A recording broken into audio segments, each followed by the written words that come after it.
Welcome back to the All Turtles podcast, a show about the future of work, the future of health, and entrepreneurs building the future with tech like AI. I'm John Cifuentes, co-founder of All Turtles.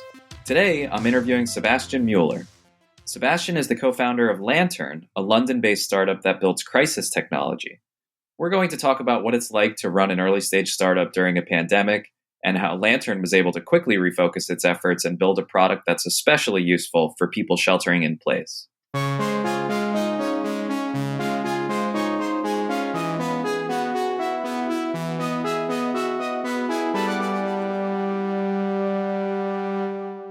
Well, Sebastian, thanks so much for joining us. Sebastian, how's the situation out there? Where are you joining us from? Hey, John. Thanks for having me. I'm actually joining from Munich right now. So I was visiting my parents in my hometown and had already my flights scheduled for going back to London. And then, lockdown happened. And change of plans. Since then, I'm basically stuck here. But it's going well. It's all good. How are you? Doing fine. I'm in San Francisco. We shut down a while ago and things have been pretty calm. Yeah, right. But let's talk about Lanterne. So you've created a new product specifically because of this pandemic, I think. And well, before we get into that, can you tell us just a little bit more about Lanterne and what does Lanterne do? How'd you guys get started? Yeah, sure. Yeah, so as you said, we're Lanterne and we're a social impact startup from London with three co-founders. So it's myself, it's Alex and Johan are the other two co-founders. And our mission is to improve security and economic development using data and new technology. And our first product, so we are very, very young startup, early stage. We just got started last year. And our first product that we were developing was a kind of navigation app that enables people to, or helps people to move safely in high-risk areas. So, for instance, in areas with high risk of crime, or even in areas with conflict. And that's Lanterne. Is that a consumer product idea, or is that for a commercial application? So it is primarily a consumer product. So basically an app for people. But then also, like, the idea was to add in a B2B component and actually tell companies and organizations about safety risk and monetize in that way. Sure. Yeah, which I know is a huge deal in developing countries doing things like transportation, logistics, or e-commerce, or that's a highly useful set of data that you could build products around. So your focus is building crisis technology. Where did that mission come from? What motivates you to work on those kinds of problems? The other two co-founders, they've actually been working in high-risk areas. So they've both been working in Afghanistan for a while in the NGO sector and the public sector.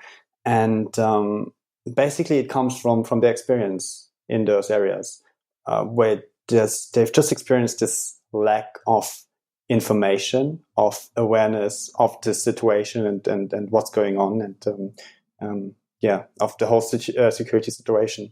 And so it has been the idea that, well, with new technologies and the way to capture data from different sources, couldn't we make lives better for people who are in those areas?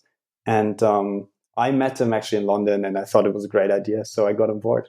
Cool. So you very recently launched a new app called Crowdless. I could guess kind of based on the name, but what does Crowdless do? How does it work?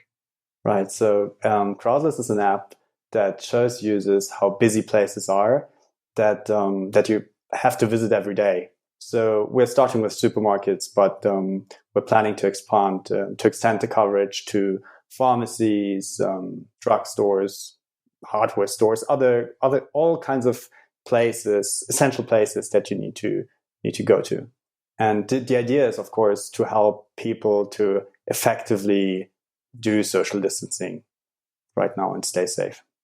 So using Crowdless, you get an idea of the density of the types of places that you like to go, just the social density? Exactly. So it's the density of, so it's the estimated density of people who are at a store, the density of customers in a supermarket, for instance. Yes. Cool. So the shelter, I think, has only been in place since the end of March in the UK. When did you guys start working on this? Yeah, it's a very recent idea. So we started working on this in mid-March, and that we had the idea in mid-March, and then we did some quick prototypes and see how we could do it, and showed it to people, and we thought it could provide a lot of value. So we went for it, and within 4 weeks, we were actually able to launch it on the App Store and the Google Play Store. So are people using it? Are there any kind of use cases or interesting anecdotes to share from the early trials? Yeah, people are using it, and actually, people are using it all over the world. Most of our users come from the UK, but it works everywhere, and people have started using it right away. I mean, the main use case is really people, especially people who might be like in the at-risk population. They just want to check first where they can go if they need to go out with like the lowest risk of meeting other people and actually being maybe contracting the virus. We have almost 30,000 users already. Oh, wow, that's great. So how'd you build it so quickly? Can you just talk through some of that process of you have a distributed team and you just decided to do this and you guys hunkered down for a few weeks, or what was the creative process or the plan of action? It was born from our kind of inability to proceed with the original product, because we were actually going to we had planned to go to Colombia, to Latin America, to launch a product there, like the safety app I talked about in the beginning. Okay. But then all the flights got cancelled and lockdown happened, and it wasn't possible to proceed. So we thought, how can we use our experience and our expertise in the current situation to help as many people as possible deal with this current difficult situation? And that's where the idea was generated. And then we already had like the team in place, basically, right? So we had the expertise, so we could just double down on this and make it happen very quickly. It was a great experience. How would you advise other entrepreneurs to kind of think similarly or act similarly? You know, maybe even during this pandemic specifically, in building Crowdless, what are some of the skills that you found were especially relevant in creating those experiences within the app that people would find useful? So I think the biggest learning experience for me, certainly over not only now but also in the month before, was just try to do something very, very quickly. Try to do a prototype very quickly and try to see if your idea provides value. I think this is the most important thing that you should address first. And don't spend too much time on it. So try to get a prototype together in a day and see if it makes sense, and then just go quickly from iteration to iteration. Another thing that we learned is, we launched very quickly, and there were still some issues with the app. And as a developer, you're always a bit afraid that you might be launching too early, and there's still, people won't like your product because of some quality issues, right, and things like that. And I think just if you can force yourself to move quickly, you'll learn so much more and so much faster. So that's been important. What's been the reception to Crowdless so far with those 30,000 users? I think the reception has been great. It's a simple product and it's a very clear value proposition, and people really like it. We get a lot of encouraging feedback where they say it's helping people to make those decisions and making them feel safer, which is great. And we're also getting some good feedback in terms of what's still missing, what are features we should look at in the future. But in general, the reception has been great. Yeah. Are there any concerns of privacy of that trade-off? It's a product that relies on user-generated location kind of constantly. Any issues there? Yeah, that's a great question, and something that's actually really important to us, that we comply with the highest data protection standards. And this is also why we didn't make this product actually rely on tracking the user's location. What we rather do is we ask users to voluntarily provide feedback, and also voluntarily and actively. So the data the data our users generate are actually just on a click of a button. So if users tell us, well, no, this store is actually less busy than indicated in the app, that's the kind of data we collect, and it's not actually Right. the maybe sensitive personal information. What else do you want to tell us about Crowdless? Yeah, what I like to talk about is the community of users a bit. So I think this Great.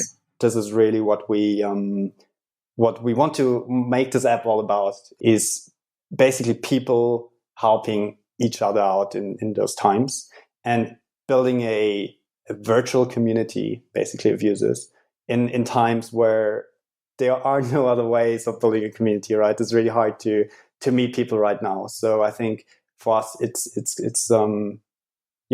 really one thing we want to do with Crowdless, is have this strong community of users who are contributing, helping each other out, and helping each other to stay safe, really. And we're planning to add in some features that will make the whole experience even more engaging. So people can not only tell us how busy places are, they can also add places themselves. They can give us like instant feedback on what we should do, what to add in, and also be a bit of ambassadors for their areas and for the regions, and spread the word, and just help us to build this product. As the shelter-in-place restrictions start to lift, as they are here in the United States in pockets or in certain categories of areas, are you guys like tracking that and thinking through that and building that functionality into the app somehow? Collectively, we'll be going through this period of areas being available to use and then shut down again, and then available to use and then shut down again. And I'm wondering if there's any features or functionality in Crowdless that'll help users stay informed, or just give them that context awareness wherever they are. Oh yeah, that's a great point. So right now we're only covering supermarkets and grocery stores. So Okay. and those are open everywhere, and they will need to be open. But as we extend the coverage, I think this is a very important point to think about. So first of all, we extend the coverage to those places that make sense and that are actually opening up and that are essential and important. But we also want to include a information component that will to tell people about the measures that are in place in the area. I think this would be very, very valuable to the users. Sure. Can you talk a little bit about Lanterne's future and where you're seeing the company go next, whether it's focused on Crowdless for now, or are there other areas that you're looking to develop out in crisis prevention? Right now, we're focused on Crowdless. So we've just seen this great reception of the product, and people are finding a lot of value in it. And so we made the decision that this is what we should focus on for now. So our focus for now is to make Crowdless as good as a product as it can be, and as helpful to people in the current situation as it can be, and then also make it a sustainable product that can scale and that can live on to help people for months to come and years to come, hopefully, and to also make it relevant beyond the current situation. So right now our focus is very much on Crowdless, and then that we need to see what comes after this. We haven't decided. Great. So where can people find it? How do they use it? Where is it available? Yeah, exactly. It's in the App Store, and it's on the Google Play Store. So just search for Crowdless, and you'll find it. Awesome.